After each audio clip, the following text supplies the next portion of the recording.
completely student perspective. Oh, This is going to be somewhere, this is going to be for the people who are somewhere around 18 to 23, 24 years got old. it, So got it. probably they'll be studying right now. Mm-hmm. And I don't think so. Most of the people are, like dropping out. So, Yeah. I don't think it's a good idea to drop out either ways, but I didn't but get your question. so what I am saying is, asking is, not everybody know what their niche is. Hmm. For instance, now I'm starting content creation. Hmm. I don't know what kind of videos I should make. I love traveling. I love making food vlogs. I also like making videos of these, challenges. Hmm. But not everybody wants to watch all kinds of content, all kinds of videos in one channel, right? For example, you're a fashion influencer. So you're posting something out of your niche, which is totally different. But your fashion audience are not used to that kind of content. So they might not like it. And that might cause a problem in your No, it might followers. not. Like if you know to align things properly. Suppose like if you're a creator who likes storytelling, but their main audience is coming from fashion, then you can do a get ready with me telling a story. So you're Okay. getting both the audiences together. I think it's all about mix and match, right? And you said that people might have different interests when they want to put themselves out on the internet. That is 100% true. And that is why there's this thing called content pillars, like 2, 3, 5 things that you want to post about. Put them out there, like one I'll do travel, one I'll do storytelling, one I'll do fashion, one I'll do beauty, and you just post continuously about them and you mix and match. That way all the audience is coming and watching, and that's your sorted. And I think over the time, once you become a bigger creator, people are coming to watch you, not to watch what you're posting about. Like Okay. once you like reach 500k or 600k, they're coming to watch you, and you are the content, you are the niche, and that's how you should keep that mindset when you start posting. So yeah, How long did it take for you to reach 40K? I mean, honestly, it's not a big number, but I know for a fact that I have worked hard for it. Like I've had days like I've shot the videos during college, after college, edited in the same night. So like, even though it's not about the time for me, but like I think it's been like 1.5 years. That's not bad actually. I mean, yeah, like A lot of people take 2 to 3 years just to reach 40K. I don't think it should only be about the followers you have, right? Yeah, but also, see, you can't just do something blindly. You need to have an income. Yeah, I don't think it's about followers. It's about I could have like 500 followers, and if all 501 of them are engaging, a brand will come and pay me a good amount of money because I have an engaging audience. And I could have like what, like 10k followers, and I could have videos shot professionally, like full high end, properly planned out, and I could have just 10k followers. But if I know what I'm doing, I will get what I deserve. That is what I want to say. Okay. Also, I want to ask you one thing. Do you think these people, these brands that pay you after 3 months, is it even valid? I mean, do you really have to wait 3 months just to get paid like 20, 30,000? It's even lesser than that at times. Like, bro, you have to pay me like 5,000 for some story I posted, and you're taking some 7 months. Not really 7 months, that's just an exaggeration, but I don't But three understand. months is also a lot for 5,000 rupees. I don't understand. I don't understand. I don't know why it's like that in India. Like, I don't think it's the same in other countries. I think it is. I don't know if people actually do all these brand promotions for such less money, first thing. Obviously, yeah. And I don't understand. Probably I am not yet there. So I don't know. But why do you want to, agree to brands paying you less money? When you know your Oh. potential is a little higher than that, why do you have to agree? Yeah, that's what I'm trying to tell you. Like, initially, when I started out, I didn't know the value of being a content creator. Like, I had no fucking clue you could earn this much. Now, I'm not undercharging, of course. Like, I'm getting good amount of money from all the brands that I work with. But there are people who don't know how much to charge. And because of those people who know their value, they lose their value. It's like there's like a cheap thing in the market and there is a valuable thing in the market. Obviously, the buyer is gonna go buy the cheap thing, right? So that's where the value like fluctuates. But I feel like every creator should start understanding and saying no to barter deals like at whatever whatever high-end product it is, just say no to barter deals, bro. Like, don't do it. Okay, so somebody who's having around 40K, 50K, what money should they expect from the brand? Okay, so it really depends on what kind of creator you are. Suppose if you are an educational creator, you can be charging like a lot more, like because you know, like people, brands pay a lot more for the educational content. Oh, Yeah, okay. something that I got to know recently, but If you're promoting some makeup products or, skincare, then I think a lot of times when you're promoting like products, it depends on you, how much you want to charge. But I feel like there should be a baseline that no, is there a fixed price? Because you just mentioned that they ask less money. Is there a standard thing that, these many followers, this is the amount you're gonna get for each reel? not really. I know creators with 50K followers earning like 2 lakhs Oh, because of the quality of their content. so they hire a professional videographer and Or all. maybe they're like really skilled. Like, that's what I'm trying to tell you. I don't think the earning money part should be your sole purpose, right? See, when these people who don't care about the money so much, they just put so much effort into their content, brands are happily coming and giving them the money that they deserve. So, that But they why? ask for. But why don't we see a lot of creators? I see very less creators. Suppose in Where, our college, we are in one of the best colleges in Karnataka okay, or Bangalore, okay. but I hardly see any content creators in our college. I know only you, as of now, who's making content and is actually doing pretty good.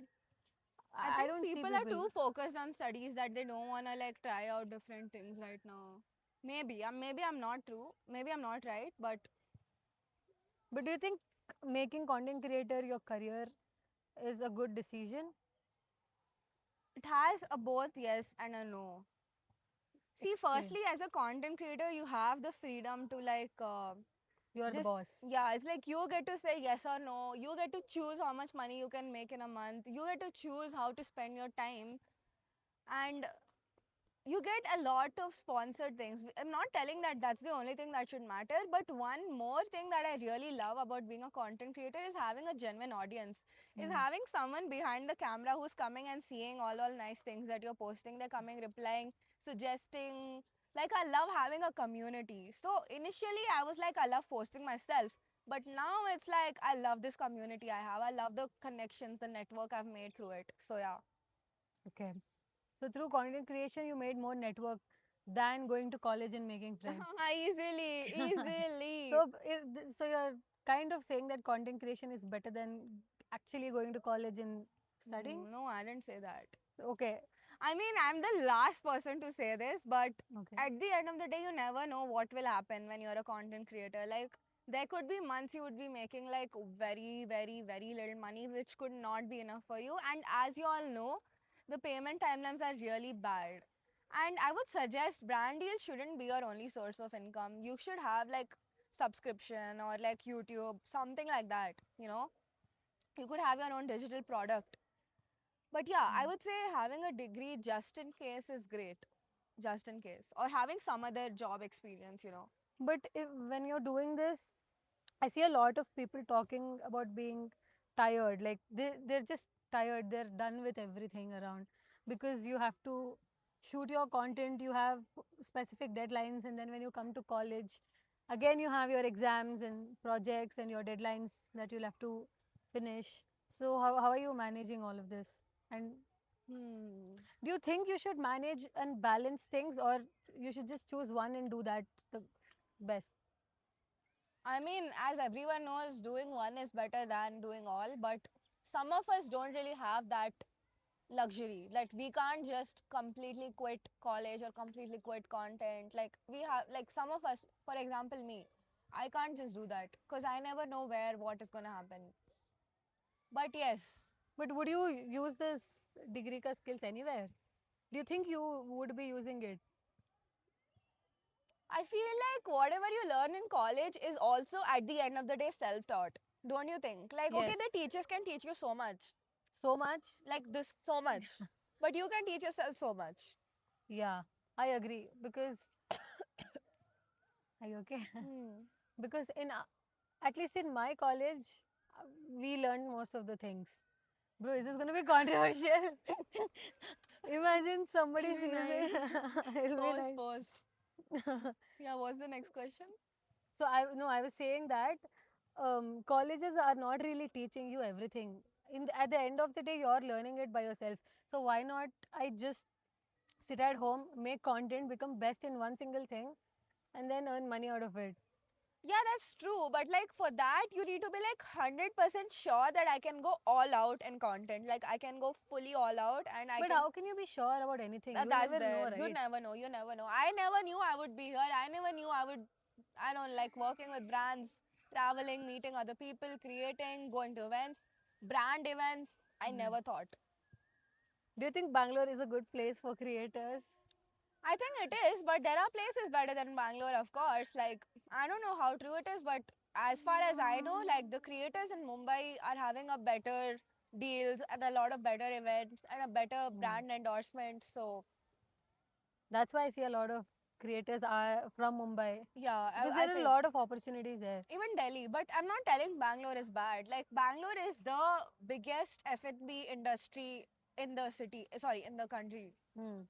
I personally feel Bangalore is for tech and people who are in IT and they just want to focus on what do you say, computers. Who wants to sit 9 to 5 is great. Bangalore. Hmm. Hmm. Okay. But yeah, I see a lot of rising creators in Bangalore. So, Really? Okay. Wait. Okay. So in between, when you started getting a lot of brand deals, were you working because of the pressure, or you were just doing things to improve yourself? I think it goes both ways. First of all, by doing a lot of brand deals and a lot of normal content, I think I was improving because I was learning how to use the camera, I was learning how to talk to the camera, and I was learning how to edit. But yes, I did feel pressurized at times, like because the deadlines that brands give you is really insane. It's like you shoot in the morning and you need the video by evening. At times, not telling What? every time, sometimes. Okay. And as a creator, you're gonna say yes. You're not gonna say no. You're not gonna walk away. Do you ever feel, okay, I just want to give up? I don't want content. I don't want this, what do you say, fame. I don't want anything. I just want to leave everything and just sleep. I think sometimes I do feel pressurized, but not very crazy and all. Because I know that my purpose on the internet is not to like follow these trends and to like be mixed in the mixed in the whole algorithm. Like I want to Hmm. stand out. Hmm. If I do feel like that, I take a break. I think everyone should. What do you do? Like, what is your break? I'll Two tell you questions. what. That's all. Actually, as a creator, I think it's not just one creator who has felt this way, like they don't want to do it anymore. I think it's a lot of us because content is hard. It Hmm. sounds easy to talk. It sounds easy on paper. It sounds easy when you're talking verbally that bro, I'm just a content creator. That's what I do for a living. It Hmm. sounds easy. And people think like, oh my god, these people are earning so much money just by making videos. But they have no idea how much discipline, how Hmm. much, you know, energy it takes to come on front of the camera and talk, be there even on the days that you don't feel like. Hmm. Sometimes you just have to show up and it takes a lot, and it's actually, I personally think it's a little more challenging than a normal job. You only realize it once you actually start doing it. Like, what do you mean? Explain. Like because let me put it together in this way, like school exams, everything, like everything is systematic in Hmm. that system. In a job also everything is systematic. You get paid number of leaves, you get paid number of days off, unpaid number of days off, all of Hmm. that. In content, you can't decide that. You can't decide either of it. You can decide on days that you want to be off, but you can't decide what might happen when, who Hmm. might call you where, when, which is a good thing and a bad thing, but it definitely does take up a lot of energy to just put yourself out there every day. Some days your audience is going to be engaging, some days they're not even going to see. Sometimes your likes, your views, they're going to be fully up, fully down. It can be like your reach can be stagnated for a very long time, like that. This is what is happening with me, right? Hmm. So I have two accounts. One account mainly fashion. Second account is like lifestyle, storytelling, travel, mix. Okay. On the main account, I took a break because I felt like I couldn't focus on so many things at once. Hmm. And I tried posting on there again, and I realized that my reach fully dropped down. And I feel like it really did affect me mentally. Like, am I not good enough? Like, I started asking these questions to myself. I started doubting myself. So, 100%, it does take a lot to be a creator. Like, yeah. Do you think people should start content creation? It's high time they start content creation. They'll probably explore themselves. A lot of Yeah. people don't know what they want or what they like. You can take me only as example. I also don't know what is my niche. I'm just exploring. This I can become a podcaster or probably I can try something else. So never know what's gonna happen. Yes, that's the beauty of it, right? So that's the beauty of doing content. Like, despite it might have some negatives, but it has more positives than negatives easily. Like, you never know where it will take you. You never know which person you'll meet. Bro, you guys will not believe, but I met Khushi Kapoor. I met Sunny Leone. All these people I met just through doing content. So So do what's you stopping think? you? So you think that people should start content creation? Sorry. Yeah. So you do think Yes. people should start Yes. content creation? Even if you want to start it with a clear mindset, start it with a clear purpose, reason why you're there on the app, what skills do you have and what value you can provide your audience, or if you're just good at like visual storytelling or like filmmaking, figure out your own shit, do it while like let it be out there. You don't have to be a perfection. No, wait, you don't have to be a perfect creator when you're starting out. You can not know what you're doing and you can know what you're doing while you're growing. And that's when the audience will also love to watch you grow. So they might relate. Yeah, So I think what you're trying to say is like just be there. Just start just posting. start. Eventually You'll be have good your at ups it. and downs. I'm not telling it's like all, like flowers and sunflowers and daisies. It's not like that. It will have its ups and downs. But once you start, half of the work is already done over there. So, yeah. Showing up is like 50% of the work. Yeah. And do you think how you look matters? Till a certain point, yes. No, to Like, start off with. to start off with. Depends on what creator. Like, if you're a See, beauty any creator. kind of creator. Suppose daily vlogging. If it is daily vlogging, I think all kinds of things will be there in like travel, food, and everything will be there. So if somebody who's looking to become a daily vlogging wala person, do you think how they look should matter? Not at all. Just Not at all. be I think real. we are in a certain phase of our life that not even us, but like the whole world, I think everyone's more accepting. People can have like lots of scars on their face and they can still be out there on the internet. People can not be that confident in their own skin, but they can still be out there on the internet. So it's completely fine. You just need the confidence and you just need the reason to be there. But initially, you can't have confidence, right? So a lot of people troll you. A lot of friends will not talk to you just because you start making content. Did that happen to you when you No. started? Like a lot of people distance from you, or Okay, a lot of yeah. people became your friends. So I was posting back in like 11th grade ending, Hmm. and yeah, people were like, "Girl, why do you have a public account? What are you trying to show?" I'm like, "I just really like my fashion. I want people to see my outfits." Hmm. They're like, "But this is so weird. All of us have private accounts." It's just jealousy. I don't know what that was about, but also at the end of 11th grade is when I got my first brand deal, and then people were like, "Oh, okay, nice. This is nice. Like we like her now." I'm like, What was your first paycheck? Like, oh, it was like really, really less, but I will break it down to you guys. Apparently, it was supposed to be a barter deal, and I had no idea. It was for this event, Bacardi event, and they paid me like 2.5K for a goddamn reel. And I was like, oh my god, I'm making money now. And I just realized other people were getting paid in lakhs. how many So, followers did you have back then when you? got the first deal. I Yeah. think I had like around 5 to 6K ish. That's good to get. No, it's Your first honestly deal. not, but See, I once had you no start idea. getting brand deals, you know, okay, I'm doing something right. People are approaching me to promote their product. So I think that's a good thing, no? Yeah. Hmm. You should really know your value out there. Like, you should never undermine yourself. And